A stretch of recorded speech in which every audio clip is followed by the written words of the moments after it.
All right, so once again, I'm live and coming on a little early tonight. Probably won't be on for more than an hour. How you doing, Doc Boss? Um, Probably won't be on more than an hour. Uh, just want to touch up on some things the other day that one really touched upon. Um, and it is what it is.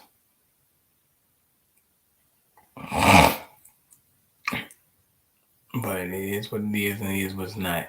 But people need to understand there's a lot of things going on in the pipe. Now,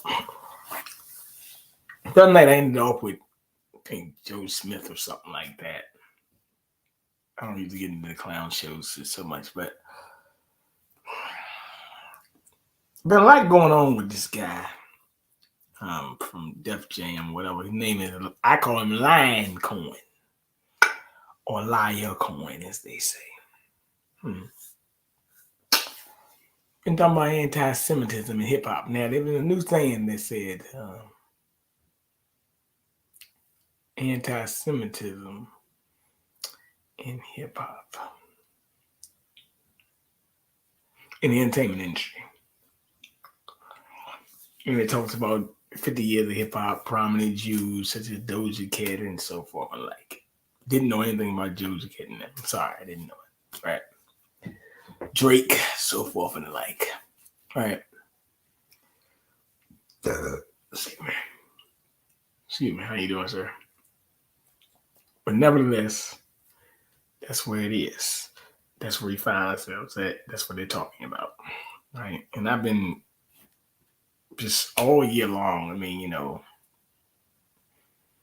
even when I'm out DJing or something like that or whatever, I'd be like, what's going on with this 50 years of hip hop? What's going on with this 50 years of hip hop? Music been around forever, man. Why was you just putting the thing down to 50 years? I see Flavor Flav did the national anthem the other day, as my good friend in Georgia says. He went from saying fuck Elvis Presley and John Wayne to singing for Elvis Presley and John Wayne. Go figure. Show me something.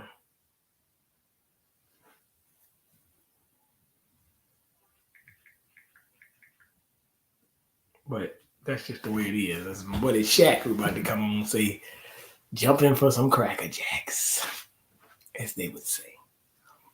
But nevertheless, that's just the way it goes, brother.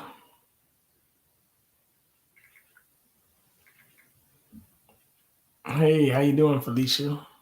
You always welcome to come on and talk about this if you want to. Matter of fact, probably send a couple of links in here just to, just to talk about it. But like I said, I call him Lion Cohen because he's a daggone liar.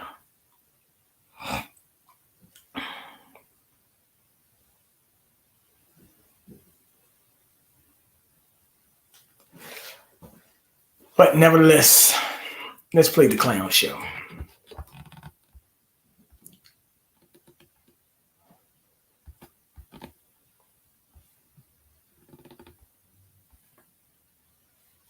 Oh.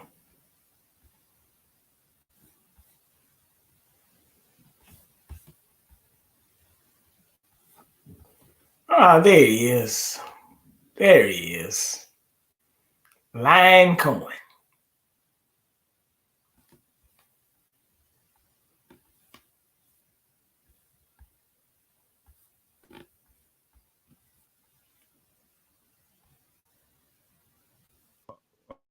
Really rough.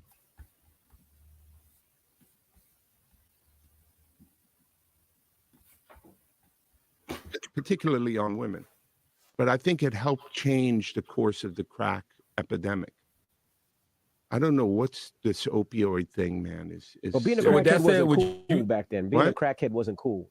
Now it seemed like Copyright under Copyright Act 7 Act 1976. This is used for teaching, news reporting under Copyright Act 107, 1976.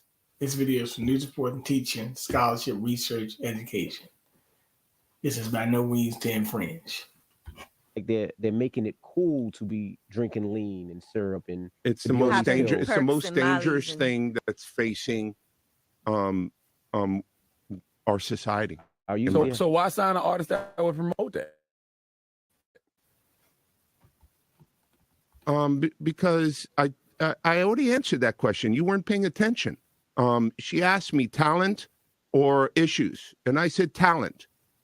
But I have to. I can't give up on people. Don't you think that's hypocritical though? You're saying it's opportunistic. Yeah. I got people to feed. I got a business to run. You're gonna make Dame Dash take this clip and call you a culture vulture. Who's Dame Dash? You brought him up. I don't even know him. So you bring his name up. I don't even know him. So y'all made a lot of money together. Made a lot of Come money. on, Leo. Don't do that to him. I don't know him. I really don't. So I don't know what to tell you. I won't really rough, particularly. If you believe that nonsense. But anyway, that's Lioncoin. How you doing, Shaq? Mic check, mic check. All right, that's good old Lioncoin. Oh yeah. I'm just let him talk a little bit. Let me play it one more time. On women. But I think it helped change the course of the crack epidemic. I don't know what's this opioid thing, man. But being a crackhead wasn't cool back then. Being a crackhead wasn't cool. Now they seem like they're making it cool to be drinking lean and syrup, and it's the most dangerous. It's the most dangerous thing that's facing our society. Are you so why sign an artist that would promote that? Because I already answered that question. You weren't paying attention. She asked me talent or issues, and I said talent. But I have to. I can't give up on people. Don't you think that's hypocritical though? You're saying it's opportunistic. Yeah. I got people to feed. I got a business to run. You're gonna make Dame Dash take this clip and call you a culture vulture. Who's Dame Dash? You brought him up. I don't even know him. So you bring his name up. I don't even know him. So y'all made a lot of money together. Made a lot of money. Come on, Leo. Don't do that to him. I don't know him. I really don't. So I don't know what to tell you. I won't. All right, Shaq, what do you think about Mr. Lioncoin? Lioncoin.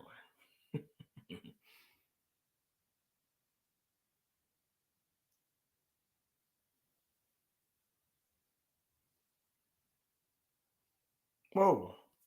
Don't know what happened there.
All right, this article is from the Jewish Telegraph. He's from Rick Rubin to Doja Cat.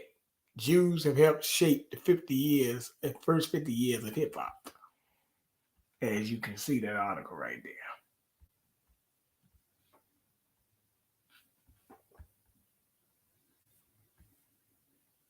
Very interesting they bring this up.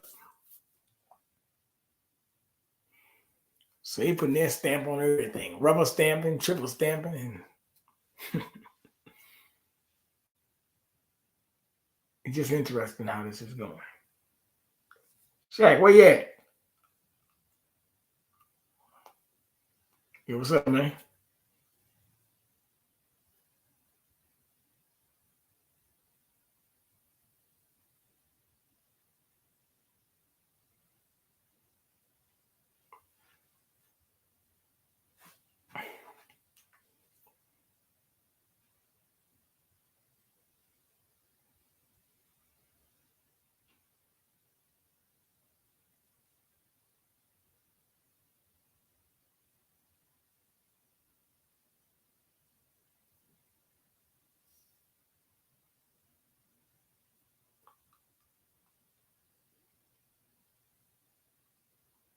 I don't see you. Where you at?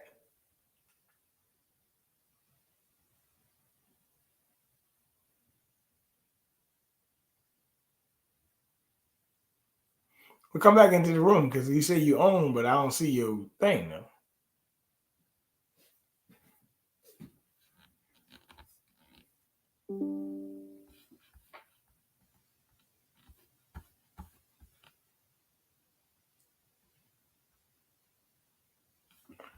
All right.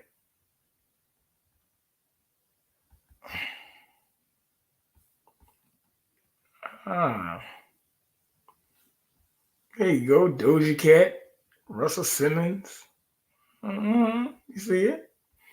Like many parents, Mickey and Linda Rubin endured their child Ricky's very magic photographic music. While he was growing up in the 1970s on Long Island, often they would set his artistic interests aside and choose the sensible career term. He stuck with music. In 1983, when he was a junior, he bought 5,000 parents and recorded a song by local rock T. La Rock and released his own new label. Def Jam Is Yours was a hit and caught the attention of businessman Russell Simmons. The two would join first and turned Def Jam to Hit Factory. As a producer, Rick Rubin would go on to work with some of the most celebrated rappers of all time, including LL Cool J, Run DMC, and Public Enemy.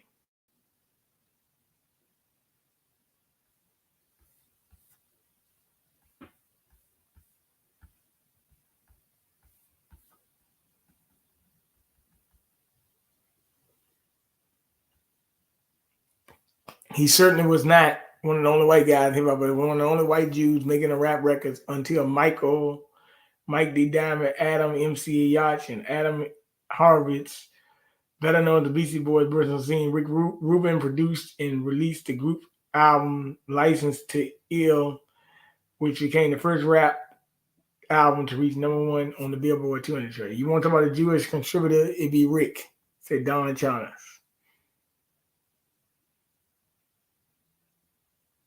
50 years ago, on August 11, 1973, hip-hop was born or the origin story goes when Jamaican-American Cindy Campbell and her brother, a DJ who went by Cool Herc,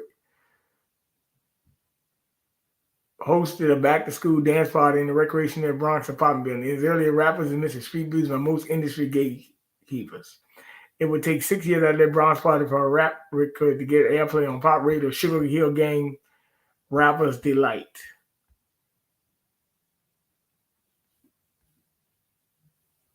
Where you at, Chak?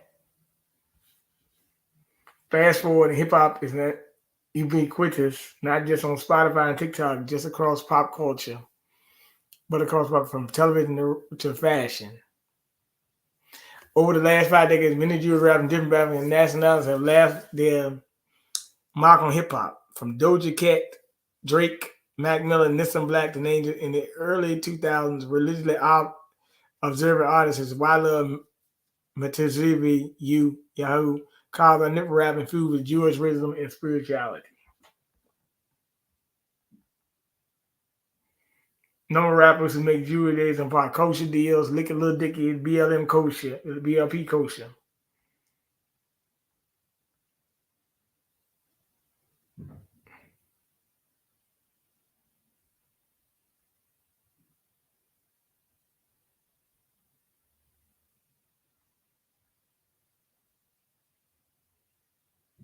Lyle Cohen, the son of Israeli immigrants who started as Run DMC's road manager, went on to run Def Jam just after Rubin's departure.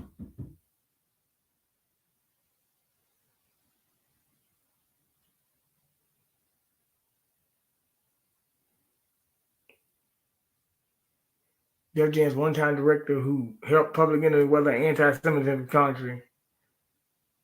Verse in 1989.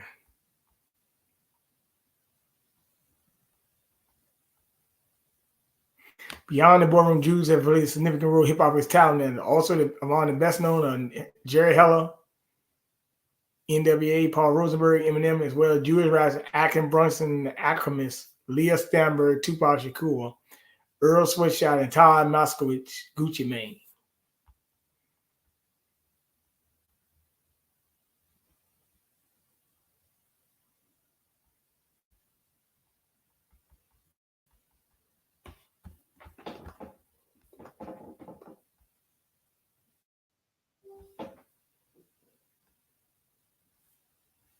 So that's that. So that shows you that he's a liar, but it's just going to show you that they say they created pop. So that's what's going on. I mean,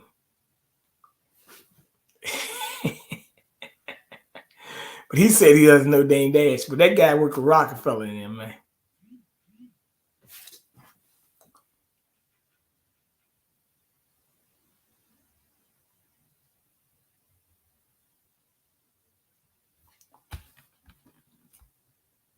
All right, you got it. What's up, man? What's up with it? What's up with it, man? You know, these technology stuff is goofy, man. They kicked me off the phone, so I had to jump on the laptop. So I just went over it. I just read it. So I just read it. You might have heard me. But he was there saying that hip hop was started by Jamaican Americans in 1973. Kool Herc and Cindy Campbell or something like that. August 11, 1973. 50 years of hip hop. They named Jewish rappers such as Mac Miller, Lil Dicky, Drake, Doja Cat, so forth and like. Rick Rubin, their Jerry Heller, talent managers, and so forth and like. Beastie Boys, The Alchemist. There's another woman who managed Tupac Shakur. But this 50 years of hip hop thing just been, they've been talking about it all year. And I said, you know what, let's just talk about it. Like, because what's his name? Lion Cohen just came out and talked about there need to be something done about anti-Semitism in the entertainment industry. That's why I brought him up. I mean, are these people are they that full of themselves right now? I'm just asking you. What do you think? Are they that full of themselves, man?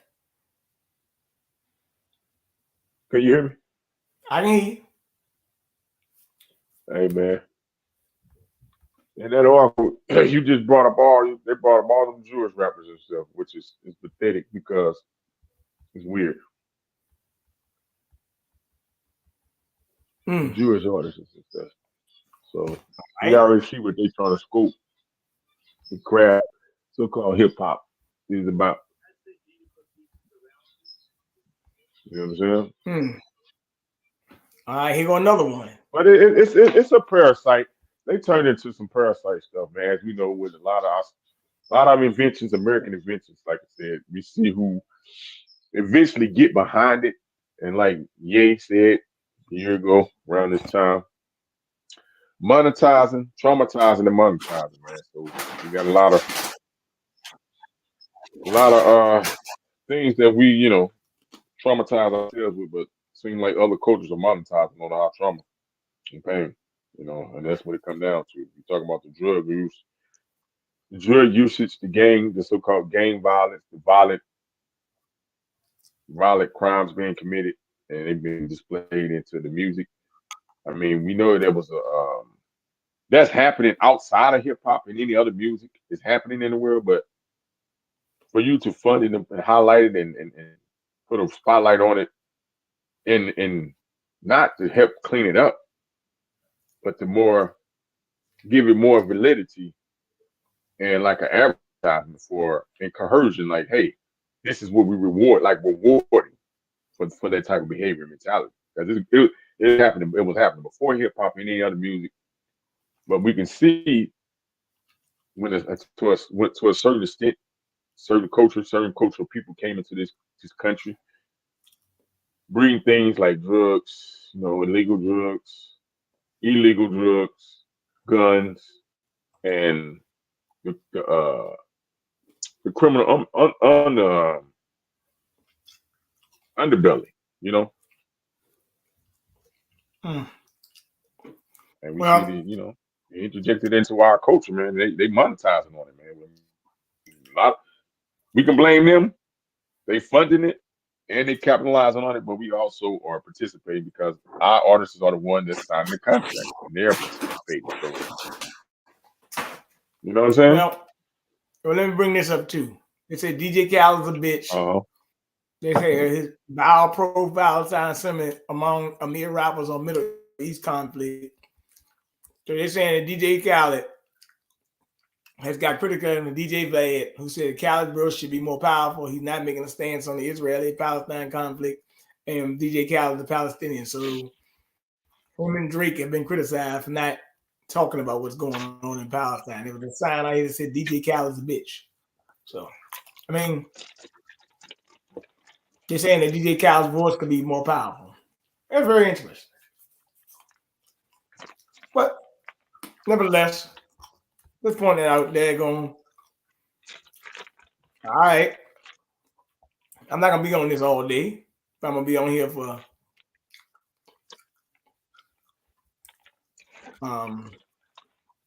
Israel's diamond industry has a bloody history. So remember that, Shaq. Diamonds are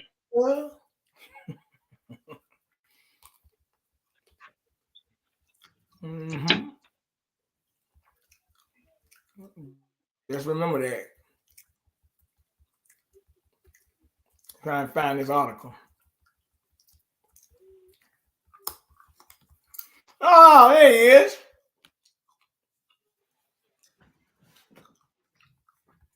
Hey, Line Cohen. I call him Line Cohen. All right, good. I had to go find him.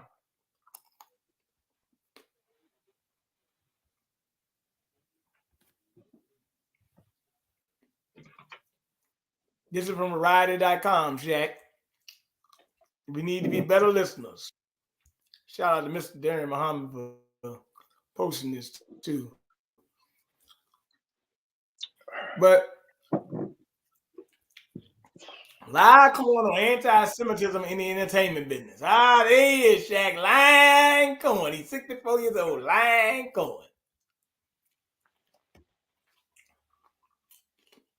The conversation that took place the fall took place September 2 weeks before Hamas attack on Israel. And on Wednesday, veteran music executive Live Cohen was honored at the City of Hope Annual Spirit Life Gala, which raised $4.3 million to improve health equity in cancer care. He made different remarks about his speech. We came here to eradicate cancer. Wouldn't it be incredible if we could also eradicate hate? What happened on October 7th will never be forgotten. The brutality and slaughter of innocent women, children, and men only because they were Jewish. It was an act of terrorism and barbarianism. This is not open for debate. Many are being held captive. I want them returning to their families. All right, Shaq. I see a big problem here. He ain't eradicating no damn cancer, and he ain't eradicating no hate neither. So I don't know what you're talking about here. What do you think about this, Shaq?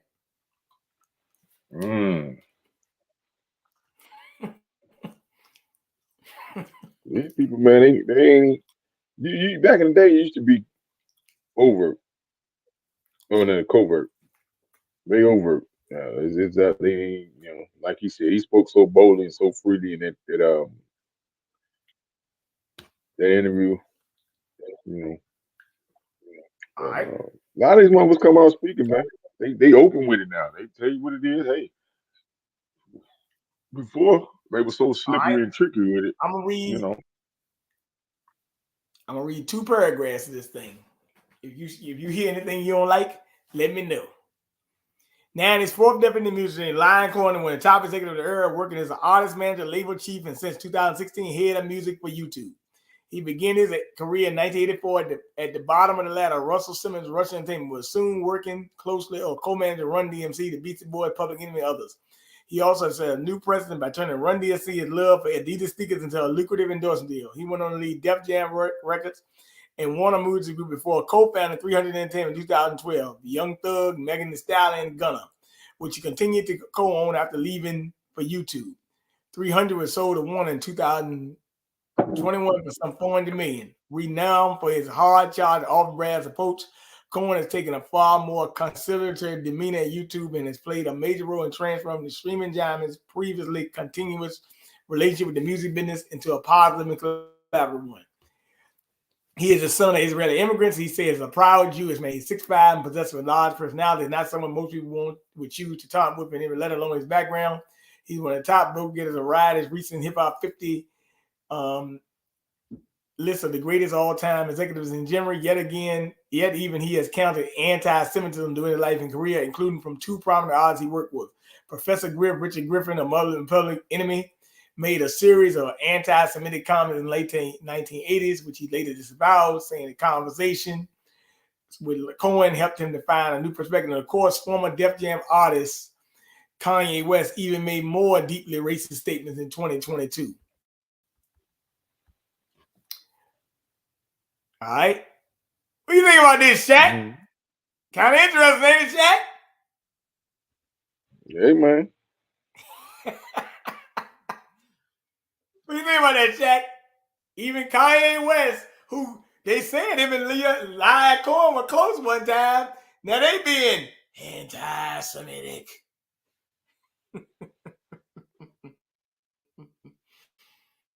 Now, they asked him, have you encountered anti-Semitism in your much anti-Semitic life? I have encountered some. It's actually kind of amazing that when I touched down in New York in 1983 and later restaurant management, only felt welcome. But through the years, I heard, I really want you as my manager because you're Jewish, because you're good at business and you watch and they used to call me Lansky, which is their way of saying I'm a gangster. They want a gangster in their sign. Comments like that, and I didn't let it slide because I thought it was important to understand that it was hurtful, the generality of it. I understand you're trying to pay me a compliment, but I prefer you calling me Epstein or something. They are all different types of Jewish people.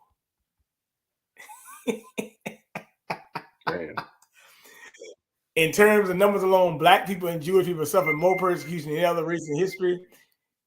It seems like that shared experience could lead to understanding rather than conflict. All right, Chak, this is when we get into the dumb stuff. Okay. This is a generalization, so take it in condensing. When Jewish people were restricted ghettos in Europe, they were primarily and deeply related communities that were traditionally insular. There was no outreach to anger. It was more about separation. So I think the Jews could have done a better job to educate why they look that way, what our beliefs are. I think we've been really poor with PR, left, and outreach. It's one thing. The only thing is some people think that all Jewish people are such well off. Why would there be any sympathy around prejudice? So I don't think they were joining a common struggle. Some of the most important early executives were white Jewish people. You didn't encounter anti-Semitism these days. I never encountered, although I lived intimately the moment of Professor Griff. A lot of my Jewish colleagues in the music industry put a lot of pressure on me to stop being public in management. They couldn't understand, but the reason why I resisted leaving public because I learned in my Jewish community that everything can be solved through education. And for them to see a proud Jewish person in the flesh, talking, living with them, being a part of the journey with them, I think it's helping demystifying. I had left that they may have had, I don't know, a Farrakhan figure, someone who wasn't going to get in perspective. I felt was important in demystifying. The source of a lot of Griff's misinformation was Henry Ford's book, the unabashedly racist series of newsletters published by the motor company founded in the 1920s and collected into the International Jew. He used to carry it around.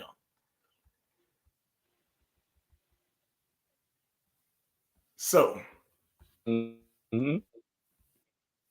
So, Mr. Lion Cohen You lying, dirty bastard. All right. What do you think about it, Shaq? That was a lot of interesting reading, but shows you who this guy think he is. Or who does he think we are? Better yet.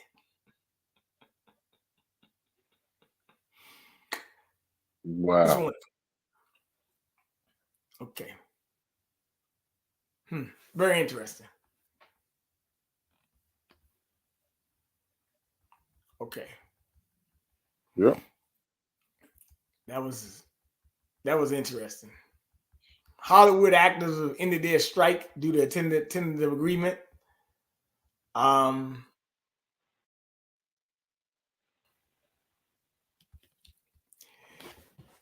me pull this up, Shaq.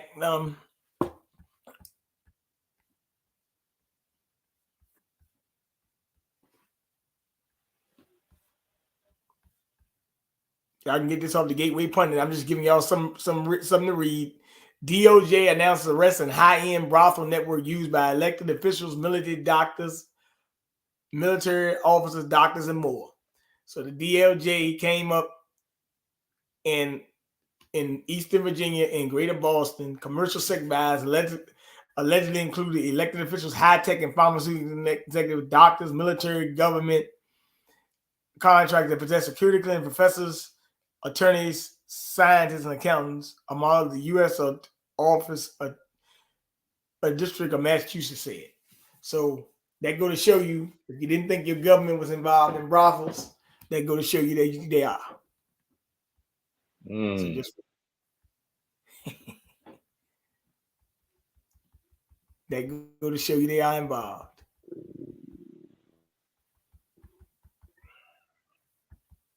Now, better believe that.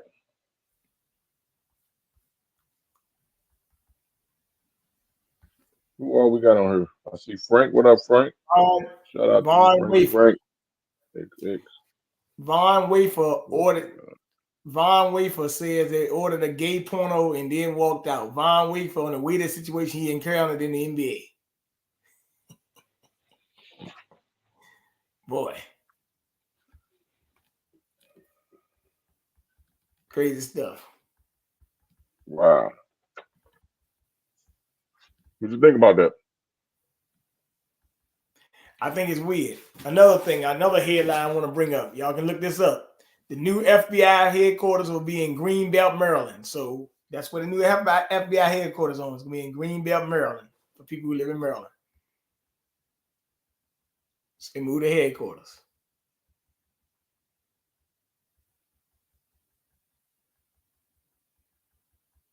The U.S. has conducted airstrikes in Syria. So just pay attention. All right, I'm about to play a video here.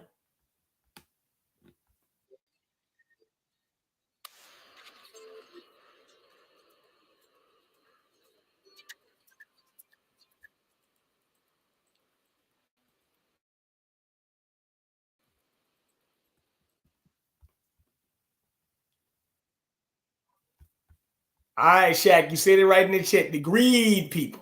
That's right. Let me put it down here. Let me show you how greedy people are right now. But people are scrambling. Withdrawals are surging as high inflation squeezes Americans. This is a Fox Business story regarding 401k. So growing number of Americans are resorting to hardship withdrawals from their 401k retirement plans due to financial emergencies caused by persistent high inflation. Bank of America analysis of employer sponsorship 401k plans found that 18,040 workers made such withdrawals in 3-month period from July to September 2023, marking a 13% increase from June and a 27% increase from the start of the year. Hardship withdrawals allow individuals to access their 401k fund for immediate and substantial financial needs. However, they are subject to income tax and potential 10% early withdrawal penalties for those under 59 and a half, which can be waived with evidence of qualified hardship, like medical expenses and other things.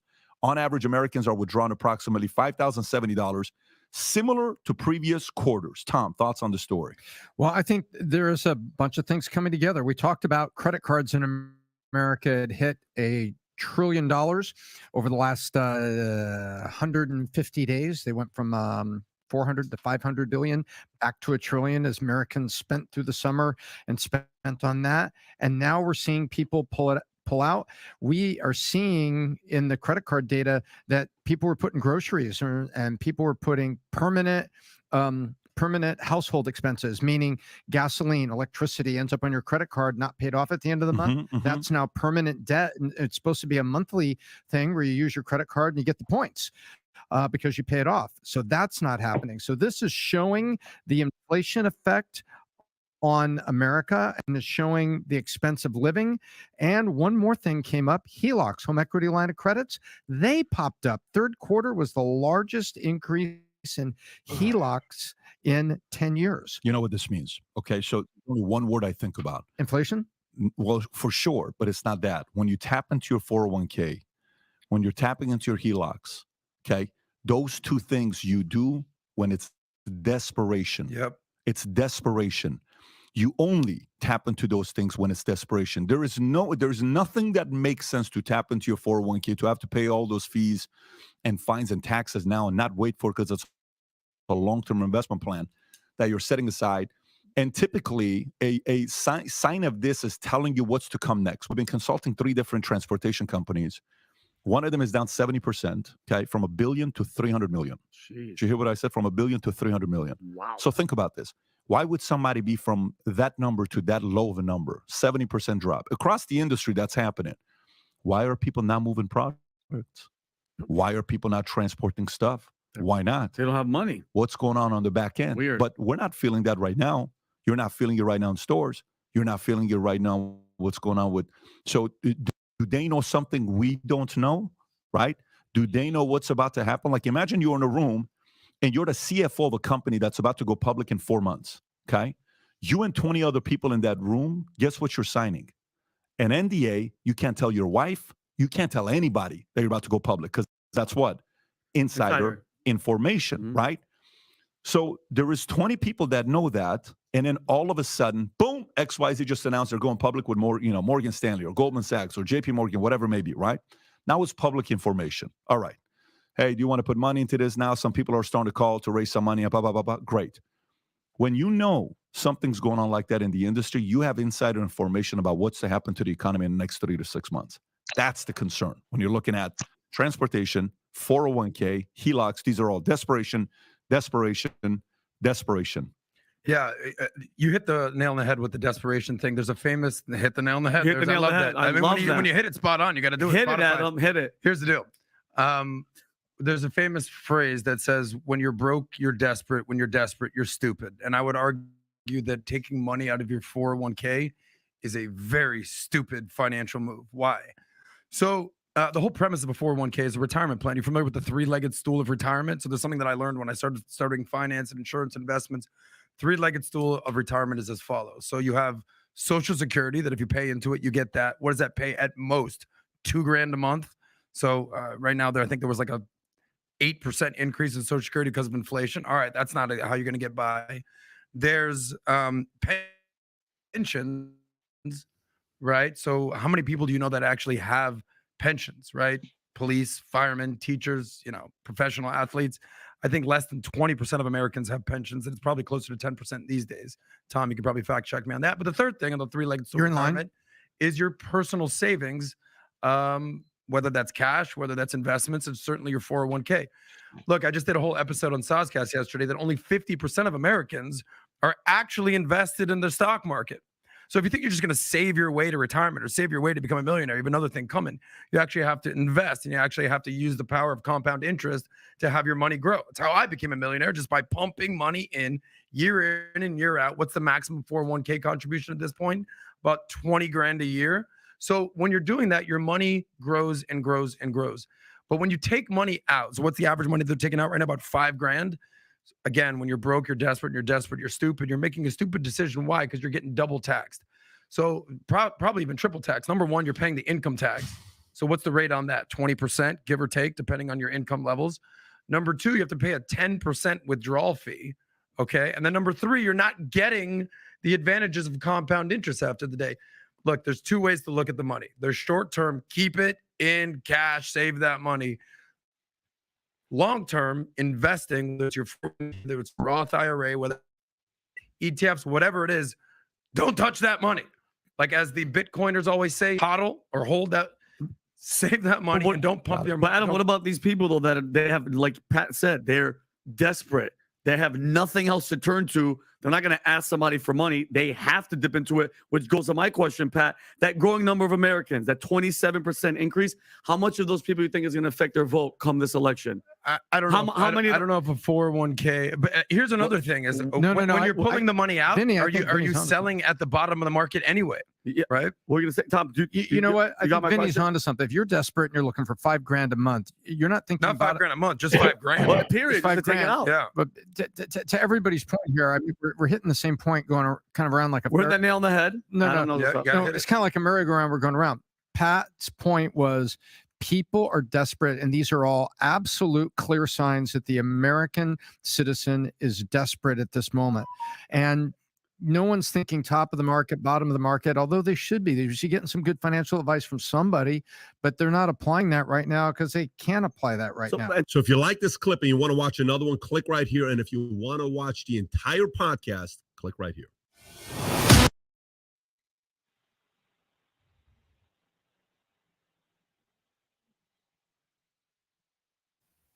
All right, Shaq, what do you think about that? Shacky Shaq, what do you think? What you think? It's above my pay grade, dog. I don't know what they're talking. Well, when they talking about people is getting desperate taking the money at the 401ks, obviously that means it's a bad economic term. People are going to take the money at the 401k. That's supposed to be for retirement. But well, the economy, man, they got the economy twisted, man. They got it upside down right now. I mean, people was doing good at one point, you know, and when this administration came into the fold, you know, however they got in the position they're in, we see they deliberately, they call it an inflation, but they still never explain what inflation is. I'm calling it price gouging.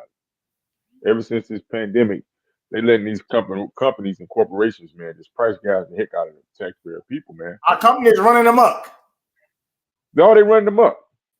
I mean, and they really, it's like they deliberately, I don't know if somebody gave me a heads up, but they're like they deliberately want to tank the economy because you raising everybody.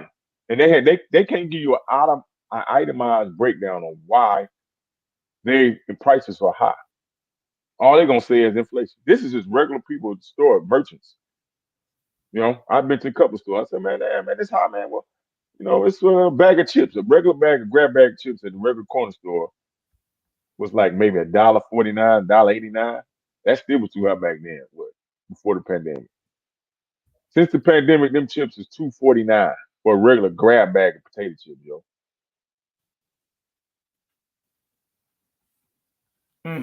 Price gouging, man. They call it inflation. So people spent a lot of their money, man. People, like their reserve money was being spent on extra items, you know what I'm saying? Because they didn't know how long this pandemic was going to play out. So people was buying up stuff in bulk, spending a lot of their reserve money in bulk. Plus a lot of people that was out of work due to, you know, certain mandate stuff, and people were spending some of their reserve money, man. You know what I'm saying? And now you got people that's want to take their 401k stuff out because of whatever circumstances. We know some of these banks are failing too, and they're trying to add this digital dollar stuff. So you really thought you was working for crumbs, working for smoke or nothing with this debt note? They hit you with this crypto, and they make this central banking with the crypto or the so-called digital dollar. You really working for nothing. They really got you working for smoke in there. You ain't getting paid Canva nothing. whiteboards are great for planning. Ooh, Charlie. Wake that ass. All right, my bad. All right, I'm not gonna play the whole interview, of course, because that's too long anyway. But you know, recently, you know, DJ Envy, you know, got in some trouble. I'm not gonna even talk about DJ Envy. I'm just saying about what happened, right? But the Breakfast Club had a guest come on, Shaq. I'm pretty sure you know him very well. He's a friend of this show. And I'm just gonna play the video and show you in the morning. The Breakfast Club. Morning, everybody. It's DJ NV Charlamagne the Guy. We are the Breakfast Club. We got a special guest in the building. Yes, indeed. The director of the Anti-Defamation League, Jonathan Greenblatt. Welcome back. Good morning, DJ. How are you feeling this morning? You know, I'm glad I'm here. Mm-hmm. I'm glad I'm here. We've definitely got stuff to talk about. Man, what is going on in the world? For people that don't know, don't understand what is going on in Israel and Gaza, what is happening? Look, it is, these are dark days. These are dark, dark days. I would say that this last week has probably been the toughest week of my adult life. So last Friday night, around 1:30 in the morning, I got a call from the head of my Israel office, who lives in a town called Modin, who said, you know, when the phone rings at 1:30 in the morning, you know, I look at the phone. And she said, Jonathan, there are hundreds, maybe thousands of rockets coming into Israel. She said, I don't know exactly what's going on, but you need to know something's up. And so then I called my other staff in Israel and was basically up all night trying to figure out what was going on. And then I would say it was around 6 in the morning that we started to get word here what had actually happened. So it turned out that those rockets that were sent by Hamas into, you know, civilian targets in Israel were sort of a cover or a distraction for what was really happening, which was this terrorist infiltration and the massacres that took place up and down the Gaza border in all of these surrounding towns. And they were brutal. I mean, the stories that are still coming out, more than 1,300 civilians, not just killed, although they were. I mean, it was a slaughter. It was a slaughter. What he said, the largest number of Jewish people killed in one day since the Holocaust? Since the Holocaust. Jesus. This is, I think, the largest terrorist act of terrorism since 9/11. I think it's one of the largest acts of terrorism since the Second World War. And these people weren't just killed. I mean, they were slaughtered. When I say slaughtered, they were raped, they were tortured, babies were burned in their cribs. Children were executed in front of their parents. Parents were executed in front of their children. Elderly people were shot in the head at point blank range. And they didn't just kill Israeli Jews. Israeli Arabs were killed. Asian people who live and work in Israel. There were videos of Thai Israeli Arab killed.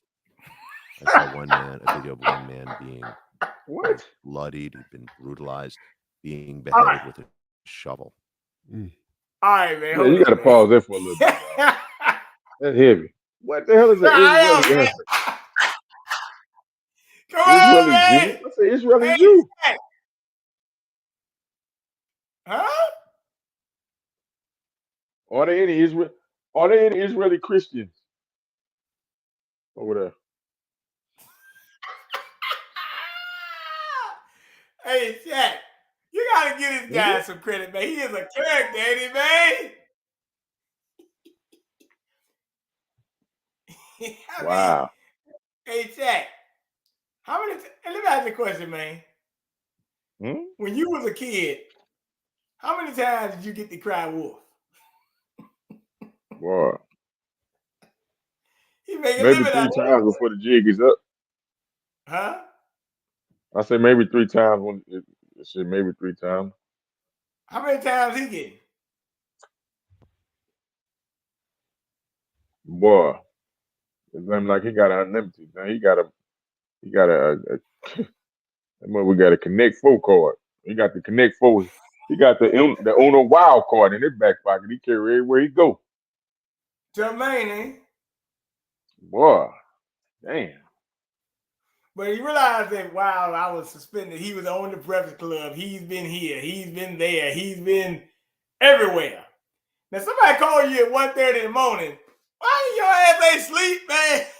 I told you they up 24/7. He said he called at 1:30 in the morning.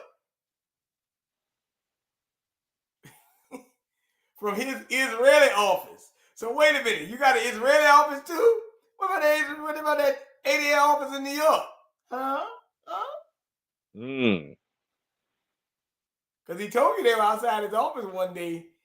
I ain't know you'd be two places at one time, so maybe he here and then he's spending time at his real office. But either way, you get what I'm saying here, man. So let me talk for a couple more minutes. I ain't gonna let the man talk. You know, I let him talk, man. Filipino workers were killed.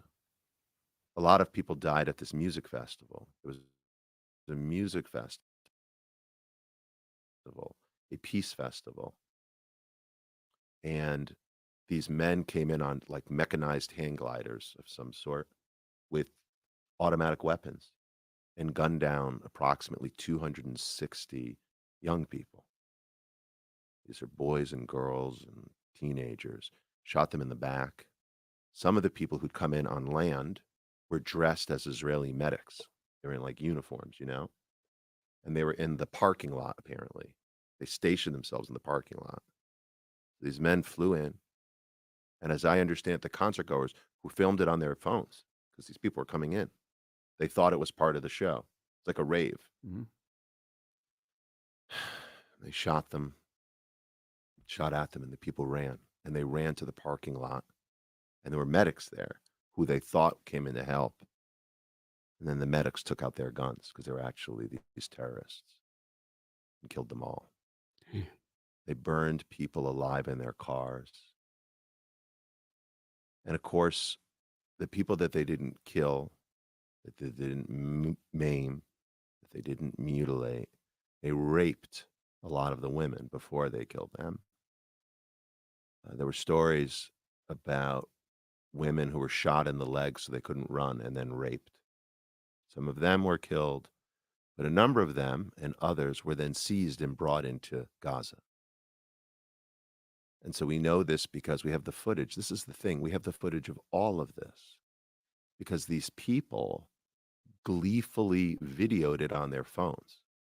There was a story that I heard about one girl who saw the video of her grandmother being killed because they came into her home. They had the grandmother give them her phone, open her phone. They videoed themselves killing the grandmother. Then they uploaded it to the YouTube chats, the WhatsApp chats on her phone. So that's how they saw her grandmother die in the family WhatsApp chat. Oh, the grandmother saw her grandmother? The granddaughter. Sorry if okay. I said it wrong. The granddaughter learned that her grandmother had been killed because these men uploaded the video into the family WhatsApp chat from the grandmother's phone. But they've seized a lot of these people and they brought them into Gaza. And again, we have the footage of all this. We have the footage of the murder. All right, man. I ain't letting going through this all day. But look, let's be real, man. Let me ask you a question, man.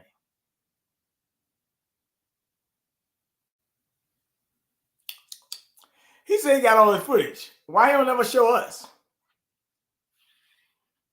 I'm just asking. Just want to know, right? Chak, why you never show us, Chak? You want to see the footage too, right? I mean, you know. I mean, I don't want to see the footage, but it's amazing that they got so much detail. They got so much detail and so much data from their situation. Like I said, it's very down to it's very down to all the details. The fact that they figured out that these so-called these people, whoever did this allegedly, made people open up their app, go open up their damn WhatsApp. The grandmama. Make the grandmama open her WhatsApp up and videotape it and send it. That's now I gotta ask the question now. I'm not making fun of it. I'm trying to get down to the bottom because I'm trying to visualize. For somebody to do this, that means they had to have a lot of time on their hand to do this. If you coming in terror, you ain't got time for nobody to be opening up no app. You taking photo ops and sending. You doing what you're doing and you going, right? How much time did they have to do what they did? What was the authorities at? What was the Israeli military at? They had time to do this, do all that? And these are multiple stories that they claim, unless there's just one incident that they try to make the main situation. Because I've heard them speak about them going into somebody else, going into their phone and making them videotape them while they, going to they social media apps and videotape them while they, doing this horrific things to them. But even if it's true, you got to be a sick individual, and you got to be an even sicker individual to come up with it if it's false. To come up with this in your head. So I don't know if it's true or false, but either or, it's some sick shit and sadistic. You know what I'm saying? To even come up with something and be more vivid with that. Now they don't show the video, but he got very vivid details. So who told him this shit? Matter of fact, how he get this information? Now, because if the authorities weren't there, how the hell? Well, I guess the kids. But who interviewed the kids for them to be able to have the nerves to give that much detail with this horrific event going on? Huh? This is horrific. If you believe it.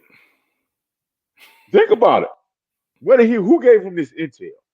Because technically, when nobody, I mean, if they had the time to come in and rape people and grape people and videotape it and use they own phone, their own devices, the people that they, doing this to, the victims, alleged victims, and use it. I'm not saying it didn't happen. I'm just thinking like, wow, that's a lot of time to try to pull something off like that before authorities could get there. But the average person, terror, we don't do nothing like that over there. You'll get there with the radical people over there in the Middle East. They do radical stuff like that. Africans, they do radical stuff like that. They would. So I'm not saying it's not nothing that's out of the ordinary. That's the standard per how they get down. Allegedly. All them Middle Eastern nations and stuff like that, and them African nations. Some of these militia groups, they say any tyrannical malicious group, they get down like that.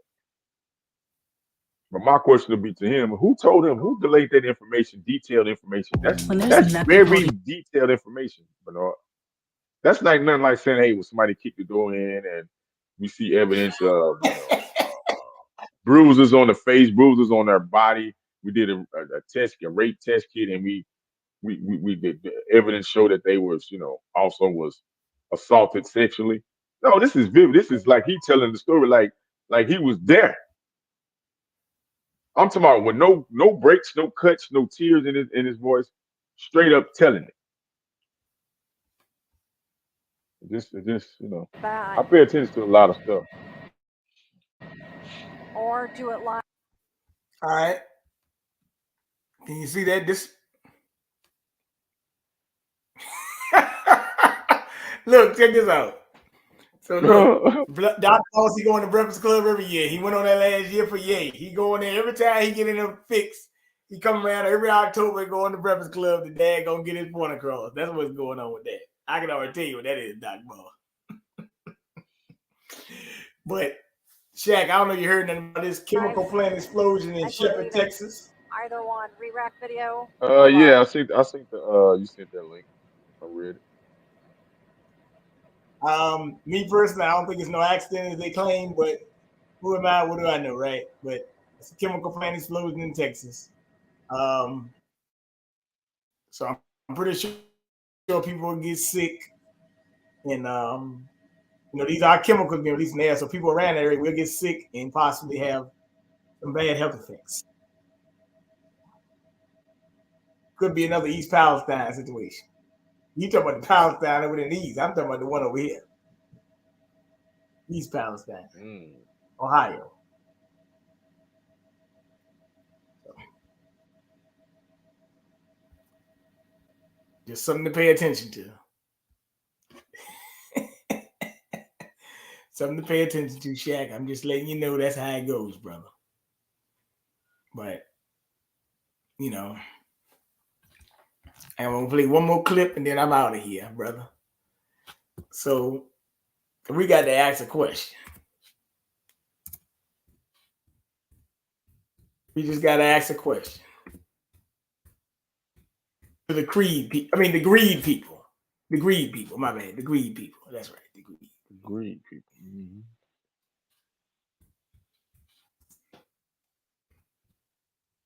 So we're going to be using the greed people from now on because they are greedy.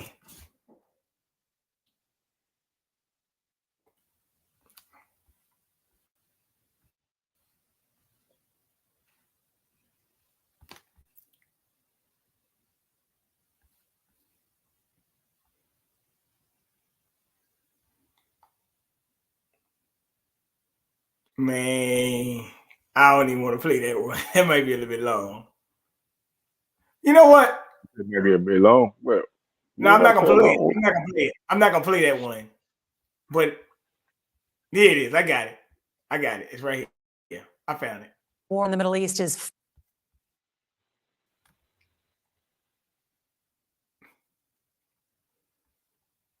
of course they want us to join in. fanning the flames of hate here in the U.S. Today, the Anti-Defamation League said anti-Semitic incidents have spiked by about 400% in recent weeks. Threats against Muslims and Arabs are also on the rise. CBS's Jeff Begays has more on this troubling trend. As tensions are rising across the United States, so are incidents of anti-Semitism. The Anti-Defamation League reports at least 312 anti-Semitic incidents in the U.S., including harassment, vandalism, and assault, in the nearly 3 weeks since the Israel-Hamas war began. That's up from 64 during the same time last year. We've never seen the intensity, and we've never seen the spread like we're seeing right now. Last week, Attorney General Merrick Garland warned about increased threats to Jewish, Muslim, and Arab communities. The Council on American Islamic Relations reports 774 anti-Muslim incidents since October 7th, the highest in nearly 8 years. They feel doubly victimized. On one hand, they're watching, again, thousands of civilians be killed. Then they're retaliated against with hate crimes, with hate incidents. Just this week near Chicago, dueling rallies turned violent, and earlier this month, a 6-year-old Palestinian-American boy was stabbed to death in an alleged hate crime. His mother stabbed more than a dozen times, now home from the hospital and urging people to pray for peace. According to the ADL, violent rhetoric online from extremists on their social media platforms is fueling some of these hate incidents. The ADL has documented 1,000% increase in the daily average of messages mentioning Jews in Israel.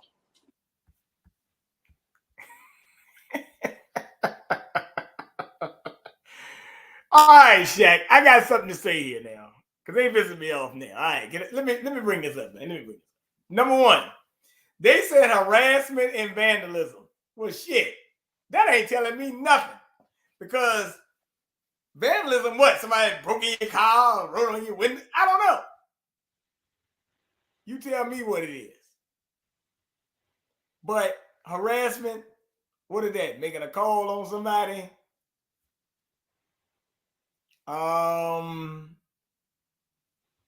I don't know. You got to let me know about this one.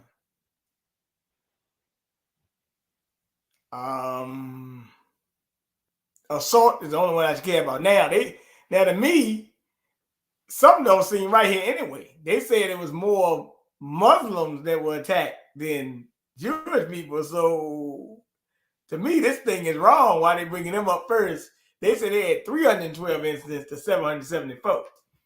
So, I mean, this don't make sense to me. Somebody lying here.